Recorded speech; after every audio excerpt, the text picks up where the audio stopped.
बंधुगण आज आम जाना फेब्रुआरी 5 तारिख बुधवार दिन दैनिक राशिफल विषय आंभर यही राशिफल चंद्रंकर गोचर गणना को नहीं आधारित। चंद्रंकर गोचर गणना आम जीवन उपर बहुत प्रभाव पकाई थाए। आसतु सर्वप्रथमे जानिबा तिथि और नक्षत्र विषय। आज माघ मास 23 दिन फेब्रुआरी 5 तारिख बुधवार माघ शुक्ल पक्ष अष्टमी तिथि रात्र 2टा 17 पर्यंत रहुची। द्विजा नक्षत्र रात्र 10टा 9 पर्यंत रहुची। मेष चंद्र रात्र 4टा 12 पर्यंत रहुची। आज घात चंद्र मेष राशि। आज निषिद्ध खाद्य नारिकेल बा नड़िया भोजन निषेध। आज शुभ बेला होउची रात्रु 7टा 55 आज दिन विषय आसतु जानिबा मेष ठारू आरंभ करी मीन राशि पर्यंत समस्त 12टी राशिर राशिफल विषय। सर्वप्रथमे जानिबा मेष राशि व्यक्ति विषय। आज आपण कौन सी नुआ कार्य प्रारंभ करबा पई आज समय अनुकूल रहिबो। आज सरकारी लाभ मिलिबार संभावना रहिछि। व्यापार एवं व्यवसाय रे लाभ हेबो।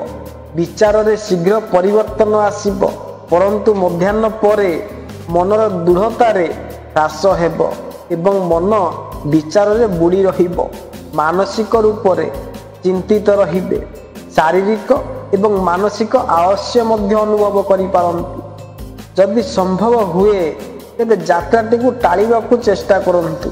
आपनक व्यवहार काहाको क्षति न पहुंचाऊ यार ध्यान रखिबे। विद्यार्थी मानक पई समय मध्यम अटे। मनर शांति पई आध्यात्मिक ही उत्तम उपाय रहिबो। व्यवसाय रे स्थिति अनुकूल रहिबो तथा आपणकर कार्य रे उचित प्रशंसा मध्य हेबो। सामाजिक रूप से मान प्रतिष्ठा रे वृद्धि हेबो। कार्य मध्य सरलता पूर्वक संपूर्ण हेबो एवं एही कार्य गुड़िक लाभ मध्य हेबो। दाम्पत्य जीवन रे आमोद प्रमोद रहिबो। नुआ कार्य गुड़िकर आयोजन करिबा पई समय भल अटे। सामाजिक एवं आर्थिक दृष्टि लाभ मिलबार जोग रही। मेष राशि व्यक्ति विशेष मानक पई आसंतु जानिबा वृष राशि व्यक्ति विषय। आज प्रतिद्वंदी मानक एवं उच्च अधिकारी मानक सहित वाद विवाद करंतु नाही। आमोद प्रमोद संबंधित वस्तु को किनिबा जोगु क्रेतांकर खर्च अधिक हेबार आशंका रही। व्यवसाय क्षेत्र में वातावरण भल रहिबो। मध्याह्न परे शारीरिक एवं मानसिक स्थिति रे अनुकूल परिवर्तन आसीबो। आपणको कार्य रे वरिष्ठ अधिकारी मध्य संतुष्ट रहिबे। धन प्राप्तिर आज भल जोग रहिछि। कहिबाकू गले आज दिनटी आपणको पई मध्यम फलदायी रहिबो। आज मित्र मानक तथा स्नेहीजन मानक सहित होइथिबा साक्षात आनंदप्रद रहिबो। आज दिनटी अधिकांश समय धन संबंधित योजना बनाइबार समय बिताइबे।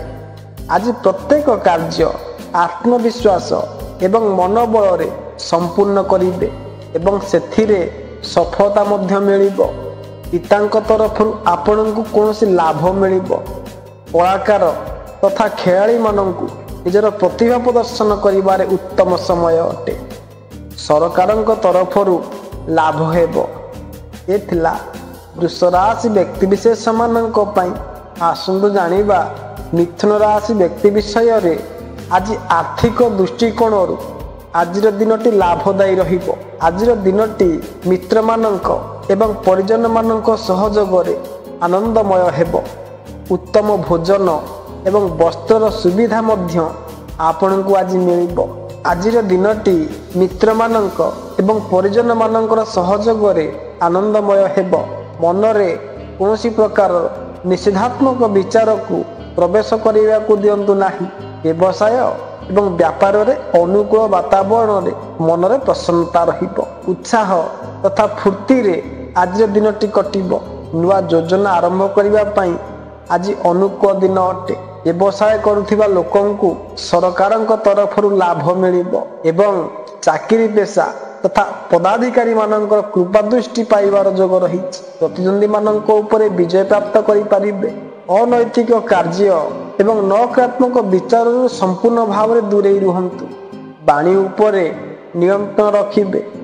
ପରିବାରରେ ମନୋମାଳିନ୍ୟ ହେବାରୁ ଶାରୀରିକ ଏବଂ ମାନସିକ ଅସୁସ୍ଥତା ହୋଇପାରେ। ଧ୍ୟାନ ରଖିବେ ମଧ୍ୟାହ୍ନ ପରେ ବିଦେଶରୁ ଭଲ ସମାଚାର ପ୍ରାପ୍ତ ହେବ। ବରିଷ୍ଠ ଅଧିକାରୀମାନଙ୍କର ଆପଣଙ୍କ ସହିତ କରାଯାଇଥିବା ବ୍ୟବହାରରେ ଆପଣଙ୍କୁ ଦୁଃଖ ପହଞ୍ଚିପାରେ। ଶେଷରେ ସବୁ ଠିକ୍ ହୋଇଯାଇପାରେ। ତଥାପି ପ୍ରତିଦ୍ୱନ୍ଦ୍ୱୀମାନଙ୍କ ସହିତ ବାଦ ବିବାଦରେ ନ ପଡ଼ିବା ପାଇଁ ଉପଦେଶ। ଏ ଥିଲା ମିଥୁନ ରାଶି ବ୍ୟକ୍ତି ବିଷୟରେ। ଆସନ୍ତୁ ଜାଣିବା କର୍କଟ ରାଶି ବ୍ୟକ୍ତି ବିଷୟରେ। ଆଜି ସ୍ୱାସ୍ଥ୍ୟ ଦୃଷ୍ଟିରୁ ଆଜି ଆପଣ ଆନନ୍ଦିତ ରହିବେ। ମିତ୍ର ତଥା ସମ୍ବନ୍ଧୀମାନଙ୍କ ସହିତ ବୁଲିବାକୁ ଯିବାକୁ ଯୋଜନା ବନାଇବେ ଏବଂ ଆନନ୍ଦପ୍ରଦ ଯାତ୍ରା ମଧ୍ୟ କରିପାରିବେ। ସାମାଜିକ ରୂପରେ ସମ୍ମାନ ପ୍ରାପ୍ତି ହେବ। ଭାଗିଦାରୀଙ୍କ ସହିତ ଚର୍ଚ୍ଚା ସକାରାତ୍ମକ ହେବ। ମଧ୍ୟାହ୍ନ ପରେ ଆପଣ ମାନସିକ ରୂପରେ ଆଳସ୍ୟ ଅନୁଭବ କରିବେ। ପାରିବାରିକ ବାଦ ବିବାଦରୁ ବଞ୍ଚିବା ପାଇଁ ବାଣୀ ଉପରେ ନିୟନ୍ତ୍ରଣ ରଖନ୍ତୁ। ଆର୍ଥିକ ଦୃଷ୍ଟିକୋଣରୁ ଆଜି ଆୟ ଅନୁଯାୟୀ ଖର୍ଚ୍ଚ ଅଧିକ ରହିବ। ଆଖିରେ ପୀଡ଼ା କାରଣରୁ ବ୍ୟଗ୍ରତା ବଢ଼ିପାରେ ଏବଂ ମାନସିକ ଚିନ୍ତା ମଧ୍ୟ ରହିବ।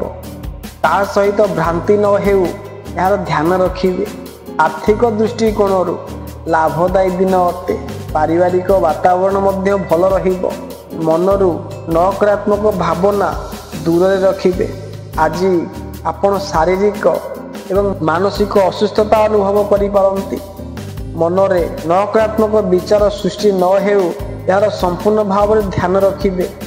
ଭୁଲ ବୁଝାମଣା କାରଣରୁ ମନୋମାଳିନ୍ୟ ହୋଇପାରେ। ଧନ ଅଧିକ ଖର୍ଚ୍ଚ ନ ହେଉ ଏହାର ଧ୍ୟାନ ରଖିବେ।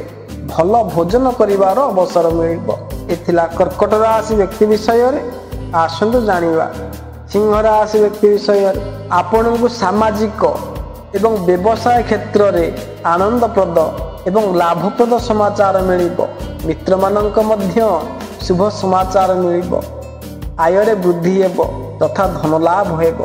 ମଧ୍ୟାହ୍ନ ପରେ ଆପଣ ବାଣୀ ଏବଂ ବ୍ୟବହାରରେ ଭ୍ରାନ୍ତି ନ ହେଉ ଏହାର ବିଶେଷ ଧ୍ୟାନ ରଖିବେ। ମାନସିକ ଚିନ୍ତା ହୋଇପାରେ। ପରିଜନମାନଙ୍କର ଏବଂ ସନ୍ତାନମାନଙ୍କ ସହିତ ମନୋମାଳିନ୍ୟ ହେବାର ସମ୍ଭାବନା ରହିଛି। ଆତ୍ମବିଶ୍ୱାସ ଏବଂ ନିର୍ଣ୍ଣୟ ଶକ୍ତି କାରଣରୁ ଆଜି ଆପଣ କୌଣସି ମଧ୍ୟ କାର୍ଯ୍ୟ ସମ୍ପୂର୍ଣ୍ଣ କରିବେ। ସମାଜରେ ମାନ ପ୍ରତିଷ୍ଠା ବଢ଼ିବ। ପିତା ତଥା ଅଭିଭାବକଙ୍କର ସହଯୋଗ ପ୍ରାପ୍ତ ହେବ। ମନ ଆନନ୍ଦିତ ରହିବ। ଆଜି ଆପଣ ଅଧିକ ଭାବୁକ ରହିବେ। ମହିଳାମାନେ ସମ୍ଭାଳି କରି ବ୍ୟବହାର କରନ୍ତୁ। ଆପଣଙ୍କ ସ୍ୱଭାବରେ ଆଜି କିଛି ଅଧିକ ସମ୍ବେଦନଶୀଳତା ରହିବ। କାର୍ଯ୍ୟ ସଫଳତାରେ ମାନସିକ ରୂପରେ ଆପଣ ପ୍ରଫୁଲ୍ଲିତ ରହିବେ। ଆପଣଙ୍କର ମନର ଆଶା ପୂରଣ ହେବ। କାର୍ଯ୍ୟ ମଧ୍ୟ ସଫଳ ହେବ।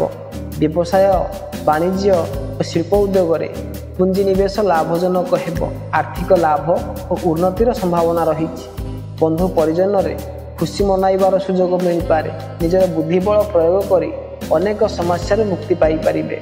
ଘରେ ଖୁସିର ପରିବେଶ ରହିବ। ଘରର ଜଣେ ସଦସ୍ୟଙ୍କ ଦାମ୍ପତ୍ୟ ଜୀବନରେ ସମସ୍ୟା ହେତୁ ଅସନ୍ତୋଷ ରହିପାରେ ଏବଂ ବନ୍ଧୁ ସମ୍ପର୍କରେ ଫାଟ ଦେଖା ଦେଇପାରେ। କ୍ରୋଧ ବଦଳରେ ଧୈର୍ଯ୍ୟ ଓ ସଂଯମ ସହିତ ପରିସ୍ଥିତିକୁ ମୁକାବିଲା କରିବା ଆବଶ୍ୟକ। ବ୍ୟବସାୟିକ କାର୍ଯ୍ୟକଳାପ ସୁରୁଖୁରୁରେ ଚାଲିବ। ବିଲ୍ଡର୍ସ ଏବଂ ସମ୍ପତ୍ତି ଡିଲରମାନେ ଲାଭ କରିବେ। ଆର୍ଥିକ ପରିସ୍ଥିତି ଭଲ ରହିବ। ଯୁବକମାନେ ସେମାନଙ୍କ କ୍ୟାରିୟର ପ୍ରତି ସଚେତନ ରହିବେ। ବୈବାହିକ ଜୀବନ ସ୍ୱାଭାବିକ ହେବ। ତେବେ ଶାରୀରିକ ଏବଂ ମାନସିକ ଦୁର୍ବଳତା ଅନୁଭବ କରିପାରନ୍ତି। ଯୋଗ ଓ ଧ୍ୟାନ କରନ୍ତୁ। ପ୍ରକୃତିର ନିକଟତର ହୁଅନ୍ତୁ। ସୁଫଳ ପାଇବେ। ଏ ଥିଲା ସିଂହ ରାଶି ବ୍ୟକ୍ତି ବିଷୟରେ। ଆସନ୍ତୁ ଜାଣିବା କନ୍ୟା ରାଶି ବ୍ୟକ୍ତି ବିଷୟରେ। ଆଜି କାର୍ଯ୍ୟସିଦ୍ଧି ହେବ ଏବଂ ମନର ଆଶା ମଧ୍ୟ ପୂରଣ ହେବ। କାର୍ଯ୍ୟକ୍ଷେତ୍ରରେ ନିଜର ଦକ୍ଷତା ପ୍ରତିପାଦନ କରିବେ। ଶିଳ୍ପ ଉଦ୍ୟୋଗ ଏବଂ ବ୍ୟବସାୟରେ ସଫଳତା ମିଳିବ। ଅତ୍ୟଧିକ ବ୍ୟସ୍ତତା ହେତୁ ଆପଣ ଘରେ ସମୟ ଦେଇପାରିବେ ନାହିଁ, କିନ୍ତୁ ଅନେକ ଗୁରୁତ୍ୱପୂର୍ଣ୍ଣ କାର୍ଯ୍ୟ ସମାଧାନ କରିବାରେ ସଫଳ ହେବେ। କଠିନ ପରିଶ୍ରମ ଏବଂ ଆତ୍ମବିଶ୍ୱାସ ହେତୁ ଉଦ୍ୟମରେ ସଫଳତା ପ୍ରାପ୍ତ ହେବ। ନକାରାତ୍ମକ ପ୍ରବୃତ୍ତିର ଲୋକମାନଙ୍କ ଠାରୁ ଦୂରତା ବଜାୟ ରଖନ୍ତୁ, କାରଣ ସେମାନେ ଆପଣଙ୍କର ବଦନାମ କରିପାରନ୍ତି। ମାଙ୍କର ସ୍ୱାସ୍ଥ୍ୟ ବିଷୟରେ ଚିନ୍ତା କରିପାରନ୍ତି। କର୍ମଚାରୀଙ୍କର କାର୍ଯ୍ୟକଳାପକୁ ନେଇ କିଛି ସମସ୍ୟା ଉପୁଜିପାରେ। ଚାପ ନେବା ପରିବର୍ତ୍ତେ ବୁଝାମଣା ଭିତ୍ତିରେ ସମାଧାନ କରନ୍ତୁ। ସ୍ୱାମୀ ସ୍ତ୍ରୀ ସମ୍ପର୍କ ସ୍ୱାଭାବିକ ରହିବ। କ୍ରୋଧ ଓ ଉତ୍ତେଜନାକୁ ନିୟନ୍ତ୍ରଣରେ ରଖନ୍ତୁ। ରକ୍ତଚାପ ଜନିତ ସମସ୍ୟା ଦେଖା ଦେଇପାରେ। ପରିବାରଜନମାନଙ୍କ ସହିତ ବାଦ ବିବାଦରେ ପଡ଼ନ୍ତୁ ନାହିଁ। କୌଣସି ମଧ୍ୟ ମହତ୍ତ୍ୱପୂର୍ଣ୍ଣ ବିଷୟରେ ଆଜି ନିର୍ଣ୍ଣୟ ନିଅନ୍ତୁ ନାହିଁ। ସ୍ୱାସ୍ଥ୍ୟ ପ୍ରତି ଧ୍ୟାନ ଦେବେ। କ୍ରୋଧ ଏବଂ ଜିହ୍ୱା ଉପରେ ମଧ୍ୟ ନିୟନ୍ତ୍ରଣ ରଖିବାକୁ ହେବ। ଯୁକ୍ତି ଏବଂ ବିବାଦରୁ ଦୂରରେ ରହିବା ଭଲ।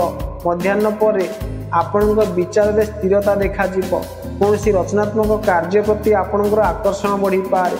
ପରିବାରରେ ସୁଖ ଶାନ୍ତିର ବାତାବରଣ ରହିବ। କାର୍ଯ୍ୟରେ ସଫଳତା ମିଳିବ। ଏ ଥିଲା କନ୍ୟା ରାଶି ବ୍ୟକ୍ତି ବିଷୟରେ। ଆସନ୍ତୁ ଜାଣିବା ତୁଳା ରାଶି ବ୍ୟକ୍ତି ବିଷୟରେ।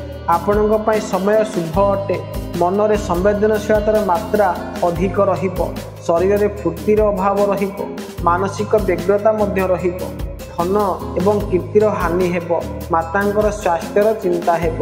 ନିକଟ ସମ୍ବନ୍ଧୀମାନଙ୍କ ସହିତ ଝଗଡ଼ା କିମ୍ବା ବିବାଦ କାରଣରୁ ମନରେ ଚୋଟ ପହଞ୍ଚିବାର ପ୍ରସଙ୍ଗ ବନିବ। ଆଜି ଆପଣଙ୍କର ଦିନଟି କହିବାକୁ ଗଲେ ସାଧାରଣତଃ ବିତିବ। ହୃଦୟ ଏବଂ ମନରେ ପ୍ରସନ୍ନତା ରହିବ ତଥା ସୁଖ ଏବଂ ଆନନ୍ଦ ପ୍ରାପ୍ତି ହେବ। ପରିବାରଜନମାନଙ୍କ ସହିତ ଆନନ୍ଦ ଉଲ୍ଲାସରେ ସମୟ କଟିବ। ମିତ୍ର ତଥା ସ୍ନେହିଜନମାନଙ୍କ ଠାରୁ ଉପହାର ମିଳିବାରେ ମନ ଅତି ପ୍ରସନ୍ନ ହେବ। ପ୍ରିୟଜନମାନଙ୍କ ସହିତ ହୋଇଥିବା ଭେଟ ସଫଳ ରହିବ। ଶୁଭ ସମାଚାର ପ୍ରାପ୍ତି ହେବ। ଆନନ୍ଦଦାୟକ ଯାତ୍ରାର ସମ୍ଭାବନା ଅଛି। ଉତ୍ତମ ବୈବାହିକ ସୁଖ ଅନୁଭୂତି ହେବ। ପ୍ରତିଦ୍ୱନ୍ଦ୍ୱୀମାନଙ୍କ ସହ ଆପଣ ସାମ୍ନା କରିପାରିବେ। ଭାଇ ଭଉଣୀମାନଙ୍କ ଠାରୁ ଲାଭ ହେବାର ସମ୍ଭାବନା ରହିଛି। ମିତ୍ର ଏବଂ ସ୍ୱଜନମାନଙ୍କ ସହିତ ଆପଣଙ୍କର ମିଳନ ହେବ। ଏ ଥିଲା ତୁଳା ରାଶି ବ୍ୟକ୍ତି ବିଷୟରେ। ଆସନ୍ତୁ ଜାଣିବା ବିଛା ରାଶି ବ୍ୟକ୍ତି ବିଷୟରେ। ଆଜିର ଦିନଟି କିଛି କଷ୍ଟଦାୟକ ରହିବ। ଟିକେ ସମ୍ଭାଳି କରି ଚାଲିବାକୁ ପଡ଼ିବ। ପରିବାରଜନମାନଙ୍କ ସହିତ ମନମାଳିନ୍ୟର ପ୍ରସଙ୍ଗ ଉପସ୍ଥିତ ହେବ। ସ୍ୱଭାବରେ ଉଗ୍ରତା ତଥା ଆବେଶ ହେବାର କାରଣରୁ କୌଣସି ବିବାଦ ନ ହେଉ ଏହାର ବିଶେଷ ରୂପରେ ଧ୍ୟାନ ରଖିବେ। ସ୍ୱାସ୍ଥ୍ୟ ବିଗିଡ଼ିପାରେ। ପାଣି ଏବଂ ଆଚରଣରେ ନିୟନ୍ତ୍ରଣ ରଖିବେ। ଦୁର୍ଘଟଣା ପ୍ରତି ଧ୍ୟାନ ରଖିବେ। ଧନର କିଛି ଅଧିକ ବ୍ୟୟ ହେବ। କୋର୍ଟ କଚେରୀ କାର୍ଯ୍ୟରେ ସାବଧାନପୂର୍ବକ ପଦକ୍ଷେପ ଉଠାଇବେ। ବ୍ୟର୍ଥ କାର୍ଯ୍ୟଗୁଡ଼ିକରେ ଶାନ୍ତି ନଷ୍ଟ ହୋଇପାରେ। ମଧ୍ୟାହ୍ନ ପରେ ସମ୍ପୂର୍ଣ୍ଣ ଭାବରେ ପ୍ରସନ୍ନ ରହିବେ। କୌଣସି ନୂଆ କାର୍ଯ୍ୟର ପ୍ରାରମ୍ଭ କରିପାରିବେ। ସାଥୀମାନଙ୍କ ଠାରୁ ସୁଖ ଏବଂ ଆନନ୍ଦର ପ୍ରାପ୍ତି ହେବ। ମିତ୍ର ଏବଂ ସ୍ୱଜନମାନଙ୍କର ଭେଟ ହୋଇପାରେ। କୌଣସି କାର୍ଯ୍ୟରେ ଆଜି ଆପଣଙ୍କୁ ସଫଳତା ମିଳିବ। ଆର୍ଥିକ ଲାଭ ଏବଂ ଭାଗ୍ୟ ବୃଦ୍ଧିର ଯୋଗ ରହିଛି। ଭାଇ ଭଉଣୀମାନଙ୍କ ଠାରୁ ଲାଭ ହେବ। ପ୍ରତିଦ୍ୱନ୍ଦ୍ୱୀମାନଙ୍କ ସମକ୍ଷ ବିଜୟ ମିଳିବ। ସ୍ନେହ ସମ୍ବନ୍ଧ ବନିବ। ଛୋଟ ଯାତ୍ରାର ସମ୍ଭାବନା ରହିଛି। ଏ ଥିଲା ବିଛା ରାଶି ବ୍ୟକ୍ତି ବିଷୟରେ। ଆସନ୍ତୁ ଜାଣିବା ଧନୁ ରାଶି ବ୍ୟକ୍ତି ବିଷୟରେ। ଆପଣଙ୍କର ଆଜି ଦିନଟି ମିଶ୍ର ଫଳଦାୟୀ ରହିବ। ଅସାମଞ୍ଜସ୍ୟ କାରଣରୁ ନିର୍ଣ୍ଣୟ ନେବା କଠିନ ହେବ। ମନରେ ବ୍ୟଗ୍ରତା ରହିବ। ପରିବାରଜନମାନଙ୍କ ସହିତ ମନମାଳିନ୍ୟ ନ ହେଉ ଏହାର ଧ୍ୟାନ ରଖିବେ। କାର୍ଯ୍ୟରେ ଆପେକ୍ଷିତ ସଫଳତା ନ ମିଳିବାରୁ ନିରାଶ ହେବେ। କାର୍ଯ୍ୟଭାର ବଢ଼ିପାରେ। ନିରର୍ଥକ ଅର୍ଥ ଖର୍ଚ୍ଚ ହେବ। ସାମାଜିକ କାର୍ଯ୍ୟଗୁଡ଼ିକରେ ଆପଣଙ୍କୁ ଲାଭ ହେବ କାରଣ ବିବିଧ କ୍ଷେତ୍ରରୁ ଲାଭ ହେବାରେ ଆଜିର ଯୋଗ ରହିଛି। ମିତ୍ର ତଥା ବନ୍ଧୁମାନଙ୍କ ସହିତ ହୋଇଥିବା ଭେଟ ଆପଣଙ୍କ ପାଇଁ ଲାଭଦାୟୀ ସିଦ୍ଧ ହେବ। ବିବାହ ଉତ୍ସୁକଙ୍କର ବିବାହର ପ୍ରଶ୍ନ ଉପରେ ଆଜି କମ୍ ପ୍ରୟାସରେ ସଫଳତା ମିଳିପାରେ। ଶୁଭ ପ୍ରସଙ୍ଗର ଆୟୋଜନ ହେବ। ସ୍ତ୍ରୀ ଏବଂ ପୁତ୍ରର ସହଯୋଗ ପ୍ରାପ୍ତ ହେବ। କୌଣସି ମଧ୍ୟ ବସ୍ତୁକୁ କିଣିବା ପାଇଁ ଆଜିର ଦିନଟି ଶୁଭ ଅଟେ। ସେୟାର ବା ସଟ୍ଟାରେ ଆର୍ଥିକ ଲାଭ ହେବ। ପତ୍ନୀଙ୍କର ସ୍ୱାସ୍ଥ୍ୟ ବିଷୟରେ କିଛି ଚିନ୍ତା ରହିବ। କୌଣସି ମଧ୍ୟ ମହତ୍ତ୍ୱପୂର୍ଣ୍ଣ ବିଷୟରେ ଆଜି ନିର୍ଣ୍ଣୟ ନିଅନ୍ତୁ ନାହିଁ। ସ୍ୱାସ୍ଥ୍ୟ ପ୍ରତି ଧ୍ୟାନ ଦେବେ। ଏ ଥିଲା ଧନୁ ରାଶି ବ୍ୟକ୍ତି ବିଷୟରେ। ଆସନ୍ତୁ ଜାଣିବା ମକର ରାଶି ବ୍ୟକ୍ତି ବିଷୟରେ। ଆଜି ଆପଣଙ୍କ ଶାରୀରିକ ଏବଂ ମାନସିକ ସ୍ଥିତି ଭଲ ରହିବ। ବ୍ୟବସାୟିକ କ୍ଷେତ୍ରରେ ଆପଣଙ୍କ କାର୍ଯ୍ୟର ପ୍ରଶଂସା ହେବ ଯାହାକି ଆପଣଙ୍କ ପାଇଁ ଆନନ୍ଦଦାୟୀ ରହିବ। କାର୍ଯ୍ୟାଳୟରେ ସହକର୍ମଚାରୀ ମଧ୍ୟ ଆପଣଙ୍କୁ ସହଯୋଗ କରିବେ। ସାମାଜିକ ରୂପରେ ମାନସମ୍ମାନ ପ୍ରାପ୍ତି ହେବ। ମିତ୍ରମାନଙ୍କ ଏବଂ ପରିବାରଜନମାନଙ୍କ ସହିତ ଆନନ୍ଦପୂର୍ବକ ଯାତ୍ରା କରିପାରିବେ। ଆଜିର ଦିନଟି କାର୍ଯ୍ୟ ସମ୍ପୂର୍ଣ୍ଣ ହେବାରୁ ସରଳତା ଅନୁଭବ ହେବ ଏବଂ ସେହି କାର୍ଯ୍ୟରେ ଲାଭ ମଧ୍ୟ ହେବ। ଜଗନ୍ନାଥଙ୍କର ଆଶୀର୍ବାଦରେ ଆଜି ଆପଣଙ୍କର ପ୍ରତ୍ୟେକ କାର୍ଯ୍ୟ ସରଳତାରେ ପୂର୍ଣ୍ଣ ହେବ। କାର୍ଯ୍ୟାଳୟରେ तथा व्यवसाय स्तर में आपणकर प्रतिष्ठा वृद्धि हेब पदोन्नतिर जोग रही गृहस्थ जीवन में आनंदर वातावरण रहिब शारीरिक हानिर जोग हेबारु संभाली कर रुहंतु मित्र तथा स्नेहीजन मान साथी भेट हेब मानसिक रूप से आपण संपूर्ण भाव में शांत रहिबे। एथिला मकर राशि व्यक्ति विषय आसंतु जानिबा कुंभ राशि व्यक्ति विषय आज आप स्वास्थ्य प्रति सतर्क रहिबाकु उपदेश मानसिक सुस्थता कम रहिब कोर्ट कचेरी मामला रे पड़ंतु नाही अनुचित स्थान रे पुंजी निवेश न हेउ यार ध्यान रखिबे परिवार सदस्य विरोधी व्यवहार करि पारंतु क्रोध उपर नियंत्रण रखिबे धन खर्चर जोग रही आज उच्च अधिकारी मान सहित संबंध में फाट न हो यार ध्यान रखिबे शारीरिक शिथिलता और मानसिक चिंता रहिब प्रतिद्वंदी मान सहित वाद विवाद को संभवतः टाळंतु वैचारिक स्तर में नकारात्मकता को दूर करी मानसिक रूप से सुस्थ होगाकू प्रयास करंतु यात्रा सफल हेब व्यापारी वर्ग को व्यापार में अवरोध आसबार संभावना रही शुभ प्रसंगर आयोजन हेब स्त्री एवं पुत्रर सहयोग प्राप्त हेब पत्नी स्वास्थ्य विषय में किछि चिंता रही पारे आज दिनटी कार्य संपूर्ण हेबारु सरलता अनुभव हेब एवं सही कार्य में लाभ मध्य हेब। एथिला कुंभ राशि व्यक्ति विषय में आसंतु जानिबा मीन राशि व्यक्ति विषय में आज आपणक दिनटी मिश्र फलदायी रहिब आज आपन को बाणी एवं व्यवहार नियंत्रण रखिबा एवं राग द्वेष दूर रहिबा को पड़िबो निजर लुकायित शत्रु मानक ठारू संभाली कर रहिबे रहस्यमय कथा गुड़िक आज आपणकर रुचि रहिबो तथा गूढ़ विद्या प्रति आकर्षण अधिक रहिबो संभवतः आज यात्राटी को टाळी दियंतु यात्रा रे अनपेक्षित बाधा आसीपारे आज कौनसी मध्य नुआ कार्य प्रारंभ करंतु नाही आध्यात्मिक सिद्धि प्राप्त हेबार जोग रही आज आपण पारिवारिक तथा सामाजिक कथा गुड़िक विशेष लिप्त रहिबे मित्र मानक सह भेट हेब एवं तांकर खर्च करने को पड़िबो रमणीय स्थान को यात्रा करिवार संभावना रही प्रत्येक क्षेत्र में आपण को लाभ हेबाकू जाउछि जीवन साथी इच्छुकों को भल जीवन साथी मिलिबार जोग रही स्नेह संबंध बनिब छोट यात्रार संभावना रही आज आपणकर पेट संबंधित पीड़ा हो पारे शेयर बा सट्टारे निवेश करिबारे सावधान रुहंतु। एथिला समस्त 12टी राशि राशिफल विषय रे जदि भिडियोटी आपण मानकु भल लागिथिबो तेबे लाइक करिवे शेयर करिवे सब्सक्राइब करबा को भूलिबे नाही। तेबे रहूछि नमस्कार जय जगन्नाथ।